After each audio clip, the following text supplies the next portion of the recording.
dificuldade que essas autoras brasileiras têm em escrever livros brasileiros que se passam no Brasil com personagens brasileiras. Gente, isso tá me estressando porque aparece muito no For You, tipo assim, ai, me ajude comprando meu livro, sou autora iniciante. Daí você pensa que você vai ver um livro brasileiro com personagens brasileiras, porque é uma autora que, sei lá, o nome dela é Júlia, e ela nasceu e cresceu na Bahia, nunca saiu do Brasil, só que daí você vai ver a personagem dela e o nome é Summer. E a Summer cresceu em Nova York, e é um romance em Nova York. O nome do namorado dela é John. E você vai ler o livro, e até a forma como é escrito, parece que foi traduzido do inglês pro português, porque elas só leem isso. Então elas não conseguem, tipo assim, representar o Brasil. Olha minha cultura, que coisa linda. Não, elas têm que babar o ovo do exterior. Isso daí eu diria que é o viralatismo culposo, sem intenção de ser vira-lata. É o viralatismo que ele acontece porque a vida entrega pra gente muitas vezes referências que não são nem nunca serão brasileiras. Há um tempo já existia uma rede social para escritores iniciantes chamada Wattpad, e geralmente as pessoas iam construir ali um livro independente, por exemplo, e elas publicavam seus textos ali para eles serem vistos e avaliados pela comunidade.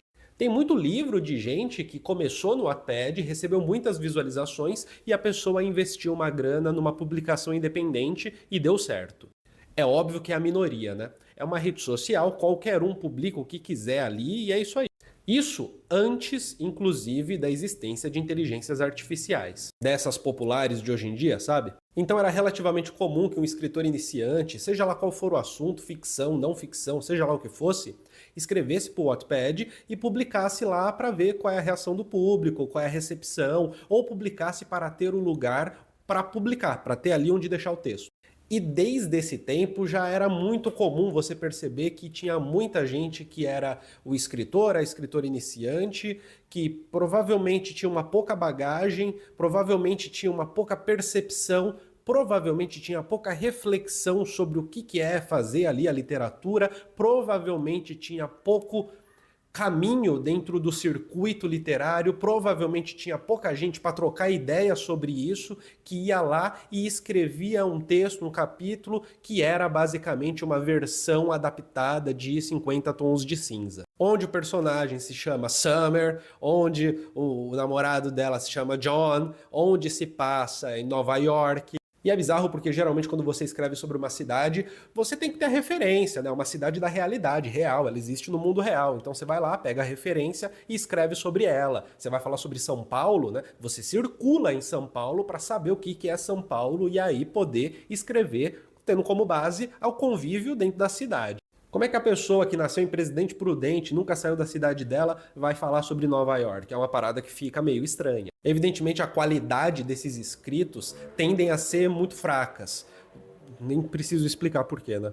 Mas além disso, a narrativa tende a ser uma narrativa fixa, já ultra consumida desses romances de banca de jornal, de autor ghostwriter, em que você tem uma narrativa super padronizada, super padronizadinha, que tem ali, é um soft porn romance, um negócio assim, que tem vampiro, que tem reviravolta, e que no fim do dia, indo para além agora, né, de uma crítica ao que é escrito, indo para além disso, no fim do dia acaba mostrando como que o nosso senso comum comercial, como que o que está muito disponível e o que acaba ganhando muito espaço nesses lugares que é de cotidiano, tipo a banca de jornal, o livro baratinho na Amazon, tendem a ser geralmente essas coisas que são escritas num modelo que não tem nada a ver com uma cotidianidade brasileira. Talvez seja nesse momento em que a gente percebe de um jeito muito mais forte o que é colonialismo, né? Ou melhor, o que é colonialidade, que é a permanência das estruturas coloniais mesmo quando o país já não é mais uma colônia. A tendência de achar que a Summer é muito mais interessante do que ver um romance cuja protagonista se chama Jennifer, por exemplo. De achar que um romance com um cara chamado Wayne, que é um personagem homem, branco, de 1,90 m, forte, blá blá blá, que é o estereótipo de um estadunidense, por exemplo, vale mais a pena do que um cara chamado Kleber.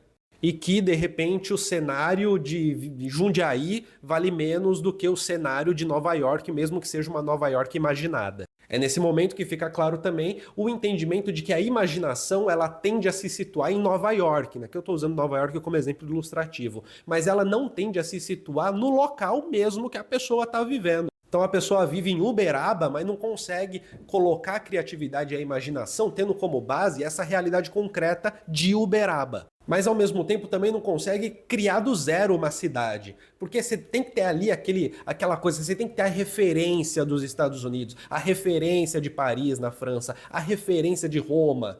Essa necessidade de referência também é uma demonstração de como, no nível mais comercial, mais popular, no sentido comercial, a nossa cultura ela está muitas vezes dominada pelas mercadorias e pela produção de imaginação das mercadorias que nem são propriamente brasileiras e nem são minimamente enraizadas no Brasil. Perceba, o problema não é a qualidade do texto de quem é o escritor iniciante e não consegue ter esse senso crítico, mas o problema é todo esse processo que faz com que a pessoa que decide escrever nunca tenha passado de maneira nenhuma por nenhum circuito literário para poder pensar sobre a escrita, para poder compreender o que é essa coisa de escrever, né?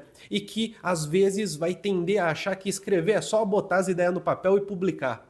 Que é uma visão extremamente comercial da escrita, né? Aquele negócio, se tem alguém que lê, então tá tudo bem, né? Se tem alguém que gosta, então é isso aí. Que é basicamente a transformação da escrita em uma mera mercadoria e não exatamente em literatura, em arte, por aí vai. É óbvio que você pode escrever na sua casa o que você quiser, mas o lance é, se eu tô a fim de criar um livro, eu deveria passar por um processo, por circuitos literários, eu deveria compreender alguma coisa sobre o que é o ato da escrita, seja numa experiência de leitura de longa duração, seja porque eu participo de um grupo de estudos na escola, na faculdade, seja porque eu vou na biblioteca e lá tem uma roda de leitura, um clube de livro, de leitura. E não é tão difícil de achar isso, convenhamos. Mas a produção da nossa cultura ela está localizada de tal maneira, principalmente dessa mais popular, popular no sentido de comercial, né? Está colocada de tal maneira que o que importa é meramente o lado da mercadoria. Então a pessoa que está escrevendo no fundo, ela não é uma escritora, ela é uma produtora de texto. Tudo bem?